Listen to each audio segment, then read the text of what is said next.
여러분 안녕하십니까? 2024년 5월 21일 화요일 좋은 아침입니다. 오늘 매일 한절 큐티 본문 말씀은 사도행전 9장 32절과 32절부터 43절까지 말씀입니다. 고치고 살리고 넘어서다입니다. 말씀 요약을 하면 사울의 이야기가 잠시 중단되고 베드로의 이야기가 시작됩니다. 베드로의 행전이라고 불리는 단락이 바로 9장 32절 오늘 말씀부터 12장 24절까지 말씀입니다.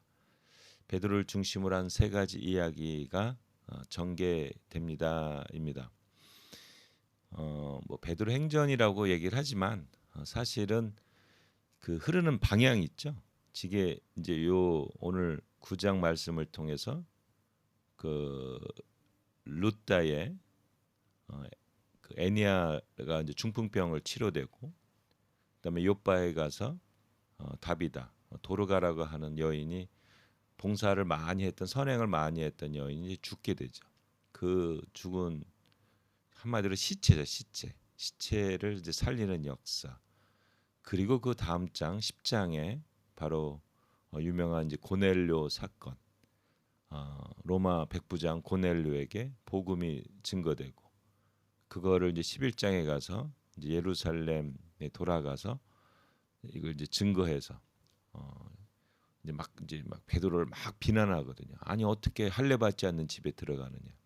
근데 베드로가 이 고넬료의 성령이 내리는 사건을 통해서 하나님이 하시는데 너희들이 무슨 말이냐 해서 침묵을 유도하게 되고 그리고 더 나아가서 이제 15장 예루살렘 총회 세계 최초의 총회 이 할례 문제 때문에 일어난 예루살렘 총회에서 베드로가 당당하게 이 고넬료 사건 또 사마리아 지역의 빌립 집사의 어떤 그러한 놀라운 역사들 이런 것을 마무리하면서 하나님이 하셨다 하는 것을 통해서 이 기독교가 할례 문제를 넘어서서 이제 이방으로 복음이 증거될 수 있는 아주 결정적인 그런 예루살렘 총회로 이게 이제 포커스를 맞추고 있는 거죠. 오늘 제가 묵상하는 큐티는 한 절입니다. 사도행전 9장 40절입니다. 베드로는 사람들을 모두 밖으로 내보내로 무릎을 꿇고 기도하였다. 그리고서 그가 시체를 향해 다비다 부인 일어나시오 하자 그 여자가 눈을 뜨고 베드로를 보며 일어나 앉았다입니다. 예. 그 루타에서 그 애니아라는 8년 동안 중풍병을 앓고 있던 사람을 이제 고치게 되거든요.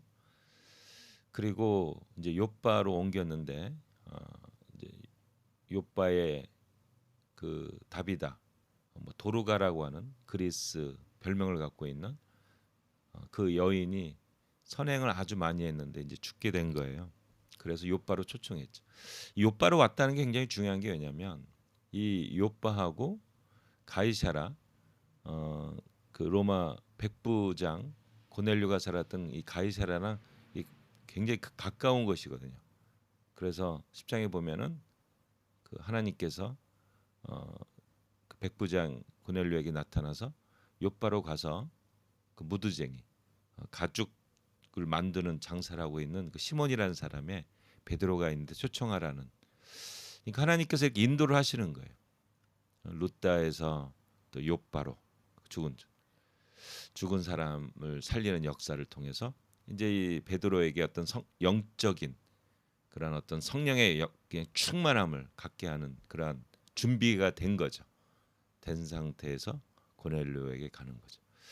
근데 여기 보면 이제 그 무릎을 꿇고 기도하는데요. 9장 40절에 보면 이런 말이나 그리고서 그가 시체를 향해 이렇게 나오거든요. 이게 그러니까 거기 그 이 다비다가 이렇게 있는 거예요. 죽어 시체가 이제 다비다가 죽은 시체가 있는데 거기를 향하지 않고 기도를 어디서 했냐면은 돌아서 기도를 하거든요. 돌아서 막 기도를 해요. 왜 그러냐? 여러분 한번 생각해 보세요. 시체가 있는데 이미 죽은 지 한 이틀 된 거죠, 이제. 그런 시체를 보고 있으면 어떻게 되겠습니까? 아무래도 베드로도 사람이잖아요. 사람 베드로가 옛날에 그 바닷가를 그 물가를 이렇게 걸었는데 그 파도를 보다가 그냥 빠져버렸죠. 근데 이제 예수님이 책망해. 너 믿음이 없느냐 이렇게 책망하자. 근데 이게 사람이잖아요. 이 시체를 보고 있으면 이 믿음이 생기겠습니까? 그래서 돌아서서 무릎을 꿇고 기도를 한 거예요. 이제 혼자서. 그리고 나서 이렇게 돌아가지고 그다음에 다비다 부인 일어나시오. 그러니까 기도를 하는 가운데 성령께서 믿음의 확신을 주신 것이죠. 아, 살릴 수 있다. 살릴 수 있다. 그런 믿음의 확신을 갖고 돌아서서 뒤돌아서서 다비다 부인 일어나시오 이렇게 했다는 겁니다. 저는 이 베드로의 어떤 인간적인 모습 참 좋은 것 같아요. 우리가 신앙생활을 하다 보면 세상을 보면 믿음이 이게 잘 안 생길 때가 있잖아요. 그래서 우리가 뒤돌아서서 말씀과 하나님의 약속과 성령 하나님께 전적으로 의지하는 어떤 그런 집중의 그런 신앙 이런 것은 좀 필요한 것 같아요. 우리가 세상 돌아가는 일들, 나에게 일어나는 환경들, 내가 현재 겪고 있는 어떤 감정들, 경험들을 바라보면 믿음이 있더라도 이제 의심이 이렇게 사불사불 올라올 수 있죠. 그때 우리가 뒤돌아서서 집중해서 100% 하나님의 확신과 말씀을 갖고 그렇게 사역을 하고 치료하고 회복시키는 역사에 쓰이면 우리는 반드시 승리할 수 있습니다. 오늘 베드로가 참 재미있는 이게 거의 본능적으로 나온 게 아닌가 하는 생각이 들어요. 시체가 있어요. 이제 이를 살려야 된다고 하는데 와 이거 어떡할까? 뒤돌아서서 기도할 때 하나님 어떻게 하면 좋겠습니까? 하나님만 바라본 거죠. 옛날에 구약에 보면은 그 히스기야가 벽을 보고 기도했던 그런 거랑 비슷한 거죠. 뒤돌아서 기도하다가 하나님 확신이 오니까 싹 다시 시체 쪽으로 향해서 다비다 부인 일어나시오 하고 믿음의 선포를 했을 때 일어나게 되었습니다. 우리 하나님께 집중합시다. 우리 성령 하나님께 집중합시다. 우리 예수님께 집중합시다. 그리고 집중하며 기도합시다. 우리의 마음을 받으시고 우리 성령 하나님이 우리에게 확신 주시고 살리는 역사, 소생케 하는 역사, 일어나는 역사, 죽은 자를 살리는 역사가 일어날 겁니다. 그러한 놀라운 역사의 주인공이 되시는 경험하시는 증인들이 되시기를 예수님의 이름으로 축복합니다. 아멘.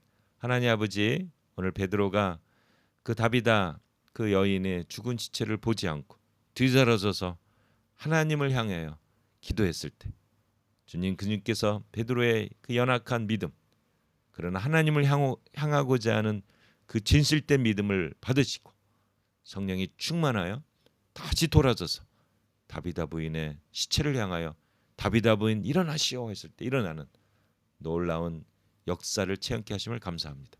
주님 우리가 하나님께 집중하고 예수님께 집중하고 성령님께 집중하고 기도에 집중하여 살리는 역사, 생명을 주는 역사, 소생케 하는데 귀하게 사용하여 주시옵소서. 감사하며 우리 주 예수 그리스도의 이름으로 기도합니다. 아멘. 한마디. 하나님께 집중할 때 역사가 일어납니다. 아멘.